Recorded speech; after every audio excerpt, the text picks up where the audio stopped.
భారత్ మాతాకి జోస్ తక్కువ అనిపిస్తుంది. చేతులు గట్టిగా చేతులు ఉన్నోళ్ళు లేపండి. భారత్ మాతాకి జై శ్రీరామ్. మేడ్చల్ రూరల్ జిల్లా అధ్యక్షుడు బుద్ధి శ్రీనివాస్ గారు, ముఖ్య వక్తగా విచ్చేసినటువంటి రాష్ట్ర ప్రధాన కార్యదర్శి బంగారు శృతి గారికి, వేదిక మీద ఉన్నటువంటి భారతీయ జనతా పార్టీ నాయకులందరికీ, కుటుంబ సభ్యులందరికీ నమస్కారం. ఎమర్జెన్సీ రోజు నేను డిగ్రీ చదువుతాను, బిఎస్సి సెకండ్ ఇయర్ నేను. అంటే అప్పుడు నాకు ఎంబీబీఎస్ సీట్ రాలే, ఇంకా ఫైనల్ ఇయర్లో సీట్ వచ్చింది ఎంబీబీఎస్. బిఎస్సి కంప్లీట్ చేయలేదు.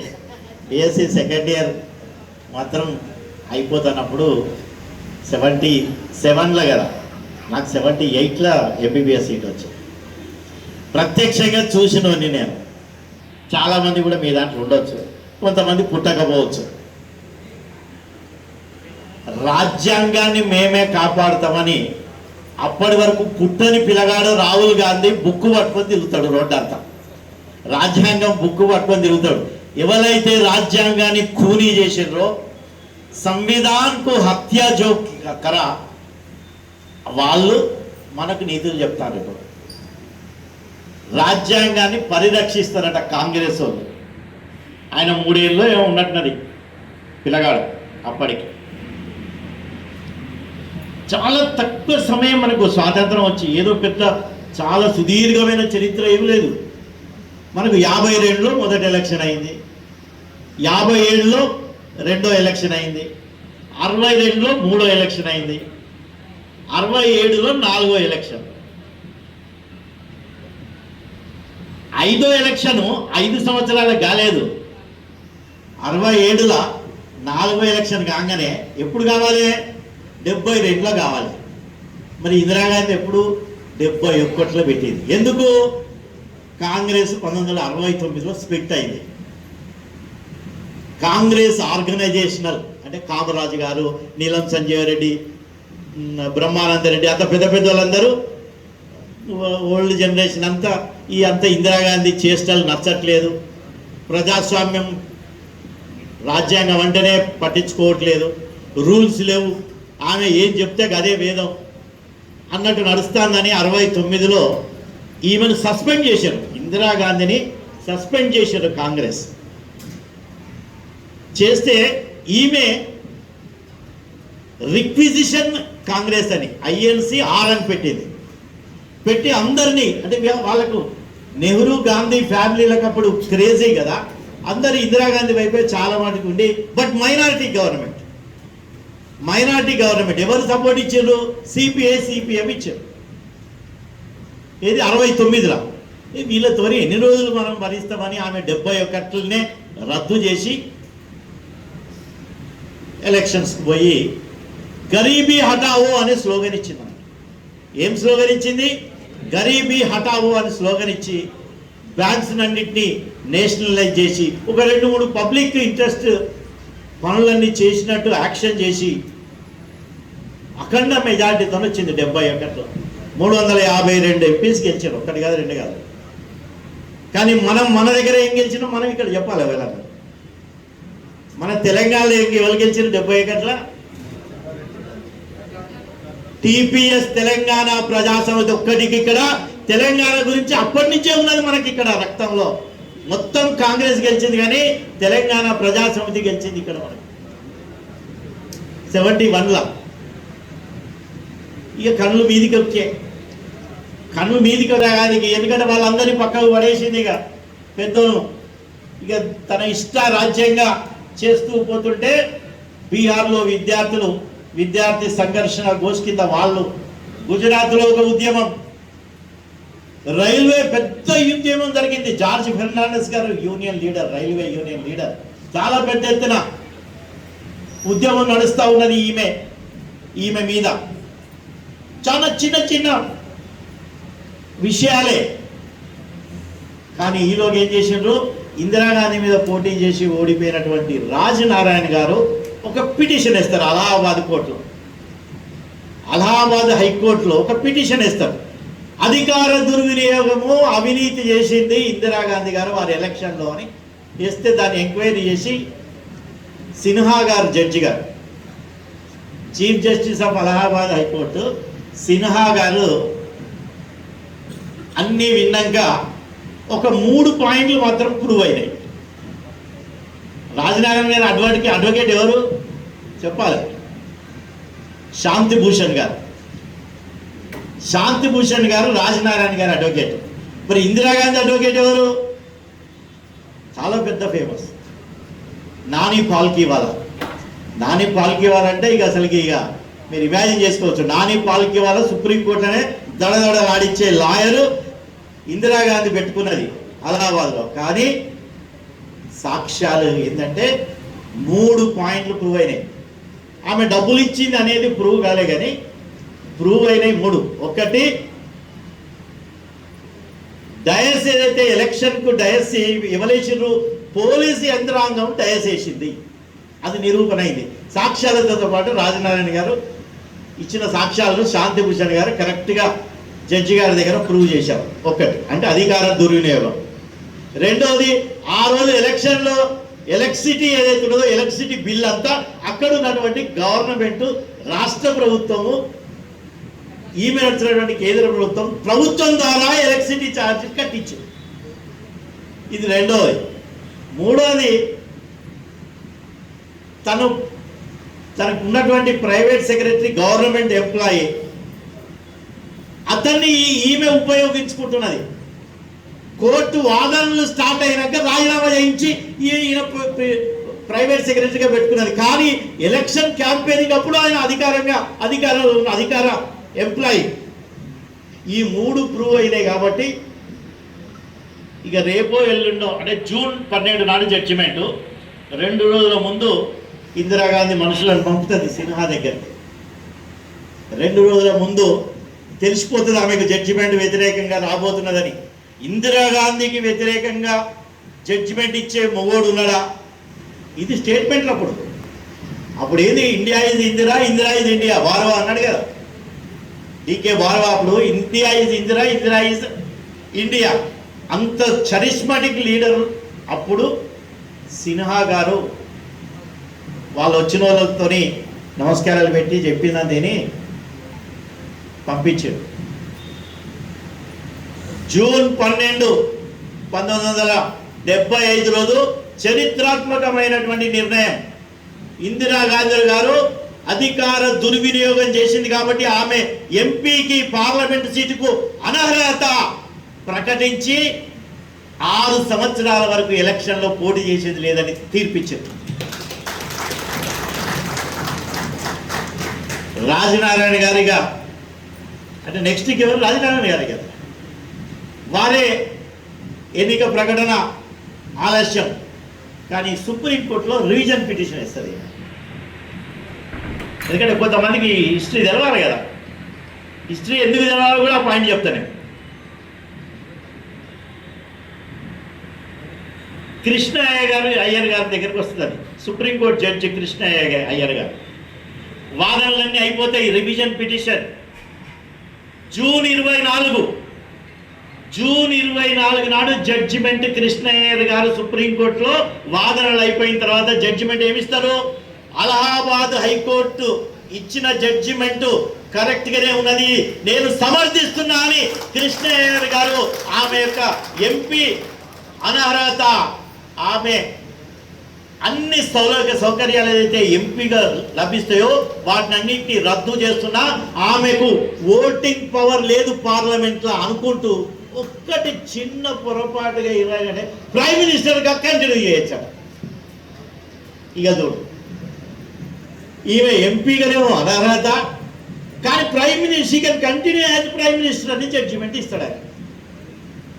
కానీ ఎంతైనా ఇక అప్పుడే మన దేశంలో ఉన్నటువంటి మన వాజ్పేయి గారు, నానాజీ దేశ్ముఖ్ గారు, మన ఆర్ఎస్ఎస్ సర్సంఘ్ చాలక్ దియోరస్ గారు లెటర్ రాసి మీరు మోరల్ గ్రౌండ్స్ మీద మీరు రాజీనామా చేయాలి. పెద్ద ఎత్తున జయప్రకాష్ నారాయణ గారు అప్పుడే బీహార్లో విద్యార్థులకు సంఘీభావంగా లోక్ సంఘర్షణ సమితి పెట్టినరు, ఎల్ఎస్ఎస్. దాని కింద ఉద్యమాలు నడుస్తున్నాయి.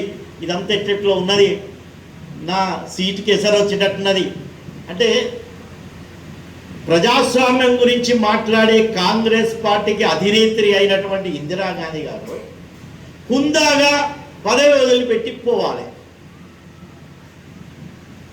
ఆమె తన పదవి కోసము ఆ రోజు నాడు తన కాకస్ ముఠాను కూర్చోబెట్టుకొని, ముఖ్యంగా కొడుకు Sanjay Gandhi, West Bengal chief minister Siddhartha Shankar Ray SS Ray కూర్చోబెట్టుకొని, లేదు మనం ఎమర్జెన్సీ ప్రకటిద్దాం, అందరి హక్కులు తీసేద్దాం, ప్రజాస్వామ్యాన్ని రద్దు చేద్దాం అని నిర్ణయం తీసుకొని జూన్ 24 నాడు సుప్రీంకోర్టు జడ్జిమెంట్ అయినాక జూన్ 25 రాత్రి రోజు ఎమర్జెన్సీని ఒక కాల రాత్రి అనుకోలు ప్రజాస్వామ్యాన్ని కూని చేసిన రోజు ఏదైనా ఉన్నదంటే జూన్ 25 1975 రోజు ఇందిరాగాంధీ యొక్క సిఫారసు మేరకు, క్యాబినెట్ సిఫారసు లేదు, పార్లమెంటు ఆమోదం లేదు, తన పప్పెట్ అయినటువంటి ఫక్రుద్దీన్ అహ్మద్ ప్రెసిడెంట్ గారి చేత డిగ్రీ ఇప్పించిండ్రు ఎమర్జెన్సీ అని. వీళ్ళు మనకు నీతులు చెప్తాం. ఈ కాంగ్రెస్ నాయకులు దయ్యాలు వేదాలు చెప్పినట్టు భారతీయ జనతా పార్టీకి ఈరోజు ప్రజాస్వామ్య విలువల గురించి చెప్పే అంత అర్హత ఉన్నదా అని అంటారు. చరిత్ర ఎందుకు తెలుసుకోవాలి? ఇందుకు మనకా వీళ్ళు చెప్పేది ప్రజాస్వామ్యం గురించి. ప్రజాస్వామ్యాన్ని నడి రోడ్డు మీద కూని చేసిన మీకు నైతిక హక్కు ఎక్కడిది ప్రజాస్వామ్యం గురించి మాట్లాడ? అసలు నువ్వు రాహుల్ గాంధీ, ప్రియాంక గాంధీ మీరు రాజ్యాంగ బుక్కు పట్టుకునే అర్హత లేదు మీకు అని చెప్తున్నా నేను. మాట్లాడే సంగతి విడిచిపెట్టు, మీకు ప్రజాస్వామ్యం బుక్కును ముట్టుకునే అర్హత లేదు. ప్రజాస్వామ్యాన్ని నడు రోడ్డున మీరు హత్య చేశారు కాబట్టే మనం ఈరోజు మన నాయకుడు ప్రధానమంత్రి నరేంద్ర మోడీ గారు దీనికి ఒక టర్మినాలజీ పెట్టారు, సంవిధాన హత్యా దివస్. రాజ్యాంగాన్ని చంపిన రోజు, హత్య గావించినటువంటి రోజు అని సంవిధాన హత్య దివస్. ఎందుకంటే చాలా మంది యువకులు వస్తున్నారు ఇప్పుడు, యువకులు హిస్టరీ తెలియదు. రాజ్యాంగం అంటేనే కార్యనిర్వాహక, శాసన, న్యాయ వ్యవస్థ, 3.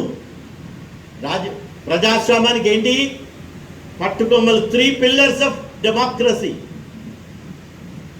ఎగ్జిక్యూటివ్, శాసన వ్యవస్థ అండ్ జ్యుడిషియరీ. ఈ 3టిని రద్దు చేస్తారు. రాజ్యాంగం లేదు, పార్లమెంటు కూర్చున్నదంటే తను ఏం చెప్తే ఆమె ఆమోదించాల్సిందే. ఇట్లాంటి పరిస్థితుల్లో ఆ రోజు నాడు ప్రముఖ పాత్ర వహించింది. ప్రముఖ పాత్ర ఈ యొక్క అన్యాయాన్ని, అక్రమాలను బయటికి తీసి, ఎందుకంటే అప్పుడు మన తీరుగా సెల్ ఫోన్ లేవు, మెసేజ్ ఇస్తామంటే లేదు. రాత్రికి రాత్రి మొత్తం జర్నలిస్టులను, పెద్ద పెద్ద జర్నలిస్టులు లోపడేసేసిండ్రు. 1,00,000 మంది పైగా, 1,32,000 మంది రాజకీయ నాయకులు, అన్ని పార్టీల రాజకీయ నాయకులను జైల్లో వేసేసిండ్రు. పేపర్లు లేవు, ఉన్నా కూడా మొత్తం ఇన్ఫర్మేషన్ రేడియో వాళ్ళ ఉన్నది కదా, department of information and radio broadcasting, IPR, వాళ్ళు ఏది డిక్టేట్ చేసి చెప్తే గదే రాయలేను. రేడియో ఒక్కటే వినాలే. రేడియోలో ఏం చెప్తారు, గవర్నమెంట్ ఏం చెప్తుంది. సో ఇది ప్రజాస్వామ్యం. అప్పుడున్న ప్రజాస్వామ్యం ఇది. వాళ్ళు మనకు ప్రజాస్వామ్యం గురించి చెప్తారు. హిస్టరీ ఎందుకు తెలుసుకోవాలంటే ఇది ఎక్కడన్నా ఎవడన్నా కాంగ్రెస్ వాడు కలిసి మనతో వాదన చేస్తే ఇది రా బిడ్డ మీరు తెలుసుకోండి అని పెద్ద ఎత్తున మనకు ఈరోజు దేశం యావత్తు మన జాతీయ పార్టీ యొక్క స్లోగన్ ఇచ్చి, ముఖ్యంగా మన సౌత్లో ఎక్కువగా దీన్ని ప్రాచుర్యం తీసుకురాని ప్రజలకు తీసుకుపోవాలి. ఇది మనం కూర్చొని మాట్లాడుకొని చెప్పడానికి కాదు. ఇది ప్రజాస్వామ్యాన్ని నిట్ట నిలువున కూని చేసిన కాంగ్రెస్ను తూర్పార పట్టడానికి మనకి ఇచ్చినటువంటి ఎజెండా. ఇది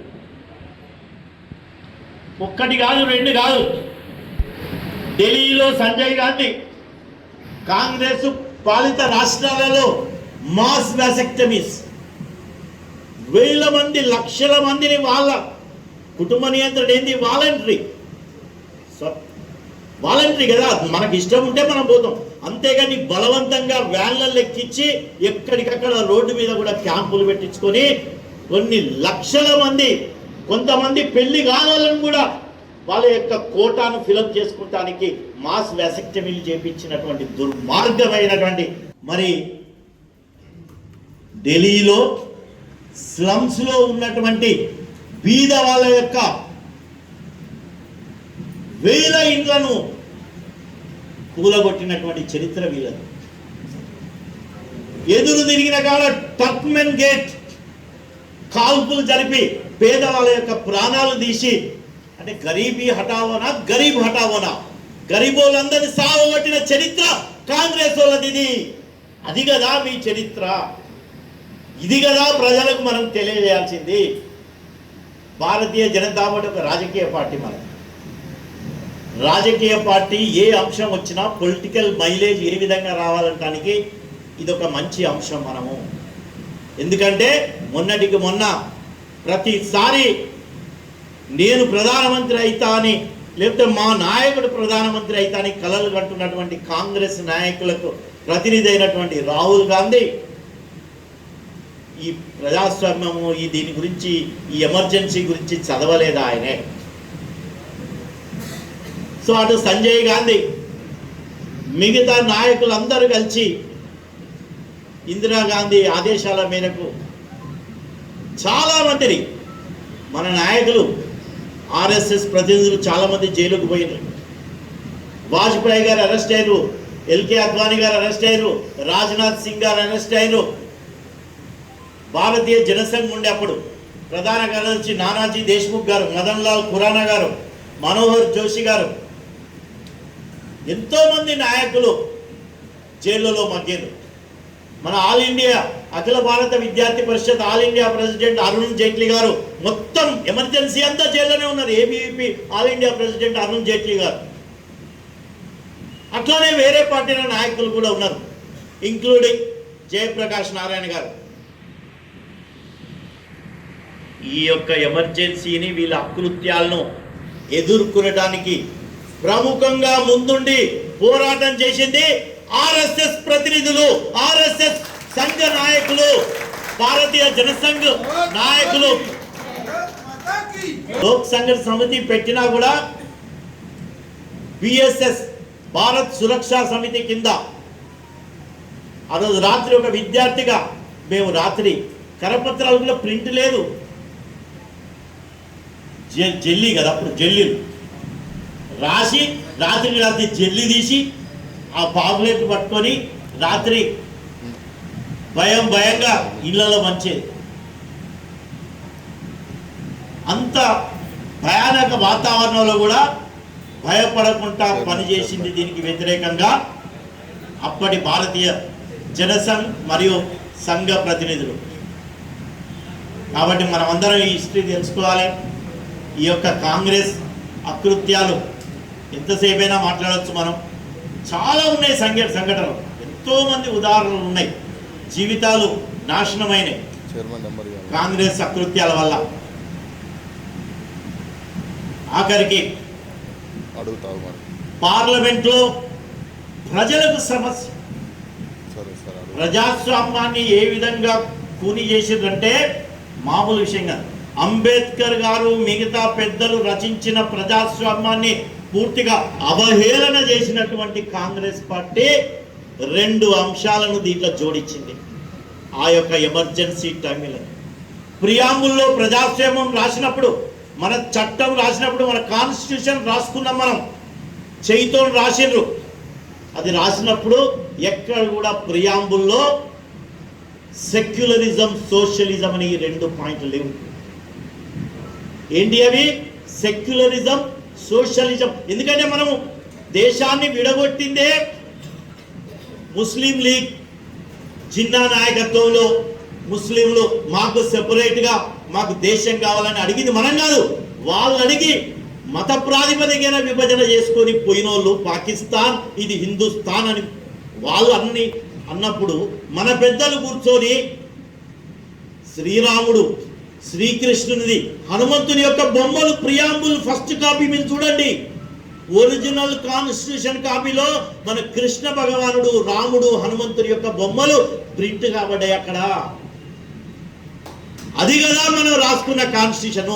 దాని యొక్క స్వరూపాన్ని చెడగొట్టినటువంటి నీచాతి నీచులు కాంగ్రెస్ నాయకులు. మీరా ప్రజాస్వామ్యం గురించి మాకు చెప్పేది? ప్రియాంబుల్ను మార్చిన మీరు. ఎమర్జెన్సీలో ప్రజాస్వామ్యము, కాన్స్టిట్యూషను, చట్టాన్ని రద్దు చేసినామని ఒక విధంగా చెప్పుకుంటూ పార్లమెంట్ లేని సమయంలో డిగ్రీతోని నువ్వు సెక్యులర్ అని, సోషలిస్ట్ అని నువ్వు ఏ విధంగా ప్రియాంబుల్లో జోడించారు మీరు? మేము తీసేయదలుచుకుంటే తీసేయలేమా? కానీ మనము కాన్స్టిట్యూషన్ మారుస్తాం, రాజ్యాంగాన్ని మారుస్తామని మొన్న దుష్ప్రచారం చేసి కొన్ని సీట్లు అక్కడక్కడ పార్లమెంట్లో ఎక్కువ సీట్లు మీరు సంపాదించుకున్నారు కావచ్చు. కానీ ప్రజలు తొందరనే మళ్ళీ తెలుసుకొని మళ్ళీ అసెంబ్లీలో ఉత్తరప్రదేశ్లో, మహారాష్ట్రలో, హర్యానాలో అఖండ మెజారిటీతోని మళ్ళీ భారతీయ జనతా పార్టీని గెలిపించింది వాస్తవం కాదా? ఇది కదా మనం ప్రజల ముందు ఉంచాలి. ఇది కదా చరిత్ర. ఎక్కడ సెక్యులరిజం, ఎక్కడ సోషలిజం? అరే హిందూ ధర్మంలోనే సెక్యులర్ ఉంటుంది. హిందూ మతం అంటే ఎప్పుడు కూడా మనము ఏ మతానికి వ్యతిరేకం కాదు. స్పెషల్గా రాసుకోవాల్సిన అవసరమే లేదు మనకు. మన పూర్వీకులు, మన పెద్దవాళ్ళు, అంబేద్కర్ గారు ఏమన్నా పిచ్చోడా? ఆయన తెలియదా ఇది? అరే లేని ప్రియాంబుల్లో నువ్వు చూపించింది ఇద్దరు ఈ రెండు పదాలను, సెక్యులర్, సోషలిస్ట్ అని. ఇది ఎక్కడ లేదు. 1947 నుంచి లేని పదాన్ని 50లో మనం ఆమోదింపజేసుకున్న కాన్స్టిట్యూషన్ లేనిది నువ్వు 75లో నువ్వు ఎట్లా చూపిస్తావు? 76లో 352 ఆర్టికల్ని ఏమో దుర్వినియోగం చేసి ఎమర్జెన్సీ ప్రకటించుకుంటారు. మీరు 42nd అమెండ్మెంట్ అని చేసుకోలేమో మీరు ఈ ప్రియాంబుల్ని మారుస్తారు. మీరు మాకు నీతులు చెప్తారే? ప్రజాస్వామ్యాన్ని పూర్తిగా కూనీ చేసినటువంటి కాంగ్రెస్ కు పుట్టగతులు ఉండకుండా చేసే బాధ్యత ఎవరి మీద ఉన్నది? మన మీద ఉన్నది, మన అందరి మీద ఉన్నది. మన అందరం కూడా కంకణం కట్టుకొని ప్రతి 10 మందికి ఈ విషయం చెప్పాలి. మీరా ఎందుకు మనకి ఈ పార్టీ ఇచ్చేది? ఏదో ఇవాళ మనం మీటింగ్ పెట్టుకొని ఫోటో తీసుకొని రేపు వచ్చేదానికి కాదు. ఇది ప్రజలకు తీసుకెళ్ళాలి. ప్రజలకు అందరికీ మనం ఏది రాజకీయ పార్టీ ఏదో ఎన్జిఓ కాదు. మనం ఓ చెట్టు నాటినాం, ఫోటో తీసుకున్నాం, మనం లైన్స్ క్లబా, రోటరీ క్లబా అనుకుంటామా? మనం కాదు. పొలిటికల్ మైలేజ్, ప్రతి అంశం మీద పొలిటికల్ మైలేజ్ ఏ విధంగా రావాలి, ఎట్లా వాడిని కొట్టాలి, అవతలోని దెబ్బ మళ్ళీ కొడితే మళ్ళీ లేవద్దు కదా, మళ్ళీ అట్లా కొట్టడానికి ఎన్నో అంశాలున్నాయి మైదానంలో. మనం వాడుకోకుండా తెలంగాణలో మనం వెనకబడిపోయాం. సో ఇది తెలంగాణకే ఎక్కువ అవసరం ఉన్నది అంటున్నా. రాబోయే ఏ ఎన్నికలు వచ్చినా భారతీయ జనతా పార్టీ విజయం చెందాలే, కాషాయ జెండా ఎగరేయాలంటే ప్రతి అంశాన్ని కూడా మనం వాడుకోవాల్సిందిగా విజ్ఞప్తి చేస్తున్నాను మీ అందరికీ కూడా. సో ఈ విధంగా ఇందుకు మనకి ఇచ్చింది ఈ ఎజెండా. ఎందుకంటే కొత్త తరం వస్తుంది, యువతరం వస్తున్నది. వాళ్ళందరికీ మనం ఎందుకంటే ఇంకా కొంచెం అటు ఇటు ఇప్పుడు కాంగ్రెస్ వాడు మీకు నిన్న మొన్న చూసినో లేదు సోషల్ మీడియాలో, అప్పుడు ఎప్పుడో అయిపోయింది కదా ఇప్పుడు ఎందుకు మాట్లాడతారని అంటాడు. కాంగ్రెస్ భక్తులు కావచ్చు, లేకపోతే కాంగ్రెస్ సోషల్ మీడియా కావచ్చు. అప్పుడెప్పుడో 75లో చెప్పిన ముచ్చడికి ఇప్పుడు ఎందుకు చెప్తారా, ఇంకేమి లేవా అని. అరే అప్పుడెప్పుడో గాంధీని చంపిన గాడ్సే ముచ్చడం మీరు ఎందుకు చెప్తారా? తామకోసారి ఎందుకు చెప్తారా? మరి అప్పుడెప్పుడో ఇంకా చాలా మొదలు కదా అది. వీర్ సావర్కర్ ఎప్పుడో ఏదో చేసిండటానికి కదా, ఎప్పుడో నువ్వు సారీ చెప్పించాడు రాహుల్ గాంధీ సుప్రీంకోర్టులో, పార్లమెంట్లో సారీ చెప్పినావు, నీకు ఇంకా బుద్ధి రాలేదు. వీర సావర్కర్ అని పేరెత్తే అంత అర్హత కూడా లేదు మీకు. మరి మీరెందుకు ఎత్తుతారా తాపకోసారి? ఇది కదా మన ఆర్గ్యుమెంట్ పాయింట్స్. ఇవన్నీ మనం అందరం దృష్టిలో ఉంచుకోవాలని తెలియజేస్తూ ఈ అవకాశం ఇచ్చిన మేడ్చల్ రూరల్ జిల్లాకి మరొకసారి ధన్యవాదాలు తెలుస్తూ ముగిస్తున్నాను. భారత్ మాతాకి, భారత్ మాతాకి.